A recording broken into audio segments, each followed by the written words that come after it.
حضرت امام حسین رضی اللہ عنہ کی مکمل اور مفصل کہانی۔ حضرت امام حسین رضی اللہ عنہ نواس رسول صلی اللہ علیہ وسلم، جگر گوشہ بطول اور سید الشہداء، اسلامی تاریخ کی ایک ایسی عظیم شخصیت ہیں جن کی قربانی اور حق پرستی کی داستان رہتی دنیا تک مسلمانوں کے دلوں کو گرماتی رہے گی۔ آپ کی ولادت 5 شعبان 4 ہجری کو مدینہ منورہ میں ہوئی۔ آپ کے والد امیر المومنین حضرت علی ابن ابی طالب رضی اللہ عنہ اور والدہ سیدہ فاطمہ الزہرا رضی اللہ عنہا تھی۔ رسول اللہ صلی اللہ علیہ وسلم کو آپ سے بے حد محبت تھی اور آپ نے آپ کو سرداران جنت کے جوانوں کا سردار قرار دیا۔ بچپن اور تربیت۔ امام حسین رضی اللہ عنہ نے رسول اللہ صلی اللہ علیہ وسلم کے سایہ عاطفت میں تربیت پائی۔ آپ صلی اللہ علیہ وسلم نے آپ کو اپنے کندھوں پر اٹھایا، پیار کیا اور آپ کے لیے جنت کی بشارت دی۔ یہ وہ بچپن تھا جہاں آپ نے نبوت کے فیوز و برکات براہ راست حاصل کیے۔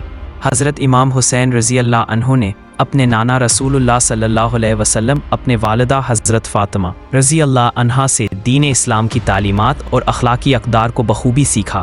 آپ کی زندگی سادگی، تقوی اور اللہ کی اطاعت کا بہترین نمونہ تھی۔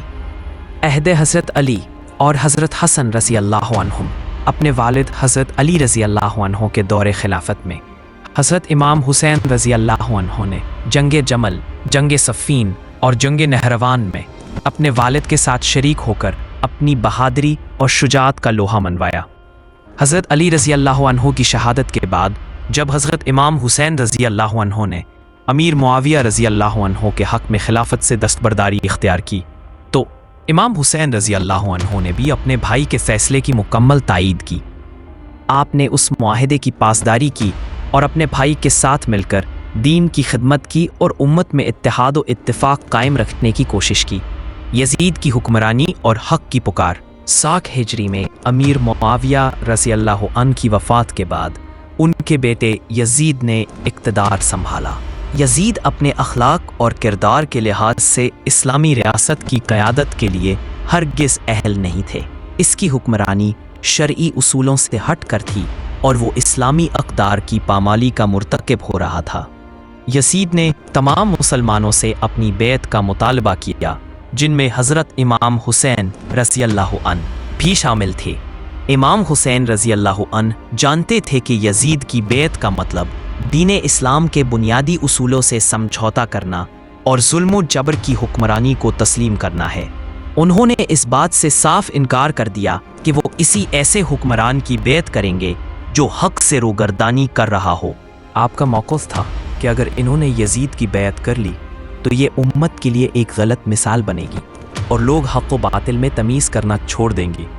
آپ نے فرمایا، میں صرف اصلاح اور نیکی کا ارادہ رکھتا ہوں اور فساد کو روکنا چاہتا ہوں۔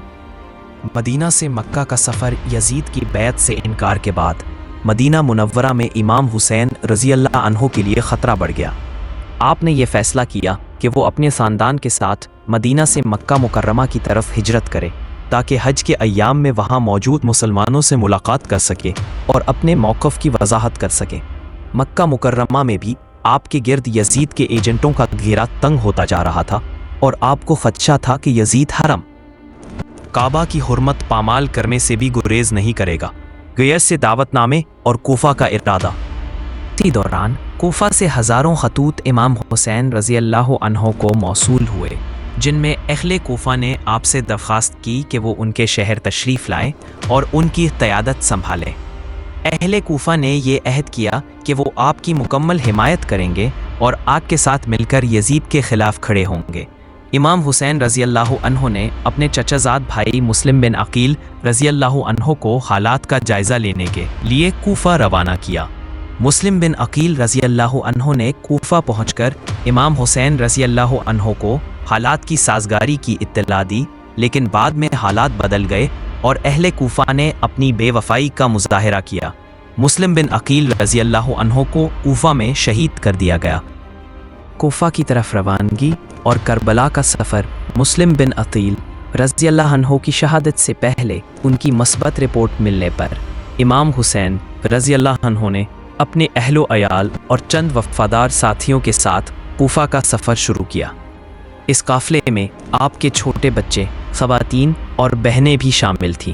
راستے میں آپ کو مسلم بن عقیل رضی اللہ عنہ کی شہادت اور کوفہ کے حالات سے آگاہ کیا گیا، لیکن آپ نے اپنے عزم کو تبدیل اس میں نہیں کیا، کیونکہ آپ کا مقصد دین کی سربلندی اور حق کی ترویج تھا۔ 10 محرم 61 ہجری کو امام حسین رضی اللہ عنہ اور ان کا مختصر قافلہ کربلا کے میدان میں پہنچا۔ یہاں یزید کی فوج نے انہیں گھیر لیا، جس کی قیادت عمر بن سعد کر رہا تھا۔ اس لشکر کی تعداد ہزاروں میں تھی، جبکہ امام حسین رضی اللہ عنہ کے ساتھ صرف 72 افراد تھے، جن میں آپ کے اہل خانہ اور وفادار صحابہ شامل تھے۔ واقعہ کربلا میں پہنچنے کے بعد یزید کی فوج نے امام حسین رضی اللہ عنہ کے خیموں تک پانی کی فراہمی بند کر دی۔ 3 دن تک امام حسین رضی اللہ عنہ اور ان کے ساتھی پانی کے لیے ترستے رہے۔ اس دوران عمر بن سعد نے امام حسین رضی اللہ عنہ سے بیعت کا مطالبہ کیا، لیکن آپ نے اس سے صاف انکار کر دیا۔ آپ نے فرمایا، میں ذلت کی زندگی پر عزت کی موت کو ترجیح دیتا ہوں۔ 10 محرم کو عاشورہ کے دن کربلا کی وہ المناک جنگ ہوئی جس نے تاریخ کا رخ بدل دیا۔ امام حسین رضی اللہ عنہ نے اپنے ساتھیوں کو اکٹھا کیا اور انہیں جنگ سے پہلے یہ اختیار دیا کہ جو چاہے آپ کا ساتھ چھوڑ کر جا سکتا ہے، کیونکہ یزید کی فوج کا اصل ہدف آپ تھے، مگر کسی نے بھی آپ کا ساتھ نہ چھوڑا۔ سب نے آپ کے ساتھ رہ کر دین کی خاطر قربانی دینے کا عزم کیا۔ جنگ کا آغاز ہوا اور ایک ایک کر کے امام حسین رضی اللہ عنہ کے وفادار ساتھی اور اہل خانہ میدان میں اترتے گئے اور جام شہادت نوش کرتے گئے۔ ان میں حضرت عباس علمدار رضی اللہ عنہ، حضرت علی اکبر رضی اللہ عنہ، حضرت قاسم رضی اللہ عنہ اور آپ کا 6 ماہ کا شیر خوار بیٹا حضرت علی اصغر رضی اللہ عنہ بھی شامل تھے۔ علی اصغر رضی اللہ عنہ کو جب آپ پانی پلانے کے لیے لائے تو یزیدی فوج کے ایک ظالم نے تیر چلا کر انہیں شہید کر دیا۔ آخر میں امام حسین رضی اللہ عنہ تنہا رہ گئے۔ آپ نے بھرپور شجاعت اور بہادری سے مقابلہ کیا، مگر یزید کی کثیر تعداد میں فوج کے سامنے یہ جنگ نابرابری کی تھی۔ بالآخر امام حسین رضی اللہ عنہ نے سجدے کی حالت میں جام شہادت نوش فرمایا۔ آپ کا سر مبارک نیزے پر اٹھا کر کوفہ اور پھر دمشق لے جایا گیا۔ آپ کی شہادت کے بعد یزیدی فوج نے آپ کے خیموں کو لوٹا اور آپ کی خواتین اور بچوں کو قید کر کے دمشق لے گئی۔ امام حسین رضی اللہ عنہ کی قربانی کا پیغام۔ امام حسین رضی اللہ عنہ کی شہادت ایک عظیم سبق ہے۔ یہ محض ایک تاریخی واقعہ نہیں، بلکہ حق اور باطل، عدل اور ظلم، سچائی اور جھوٹ کے درمیان ایک فیصلہ کن مقابلہ تھا۔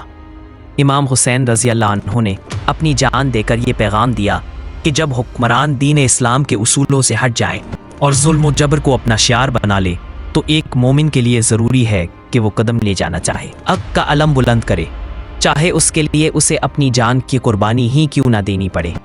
آپ کی قربانی نے امت مسلمہ کو یہ سکھایا کہ کبھی بھی باطل کے سامنے سر تسلیم خم نہیں کرنا چاہیے اور حق کی خاطر ہر قسم کی قربانی دینے کے لیے تیار رہنا چاہیے۔ کربلا کا واقعہ ہر سال محرم میں تازہ ہوتا ہے اور مسلمانوں کو عدل، بہادری، صبر اور استقامت کا درس دیتا ہے۔ یہ واقعہ آج بھی دنیا بھر کے مسلمانوں کے لیے مظلوموں کے حقوق کے لیے آواز اٹھانے اور ظالم حکمرانوں کے خلاف کھڑے ہونے کی ترغیب دیتا ہے۔ امام حسین رضی اللہ عنہ کی قربانی نے نہ صرف اسلامی تاریخ پر گہرے نقوش چھوڑے، بلکہ انسانیت کو بھی ایک ابدی سبق دیا کہ سچائی اور انصاف کی سربلندی کے لیے ہر حال میں ڈٹے رہنا چاہیے۔ ہم امید کرتے ہیں کہ حضرت امام حسین رضی اللہ عنہ کی یہ لازوال داستان آپ کے دلوں میں اتر گئی ہوگی۔ اگر آپ کو یہ کاوش پسند آئی ہے اور آپ چاہتے ہیں کہ حق کی یہ آواز مزید لوگوں تک پہنچے تو براہ کرم اس ویڈیو کو لائک ضرور کریں۔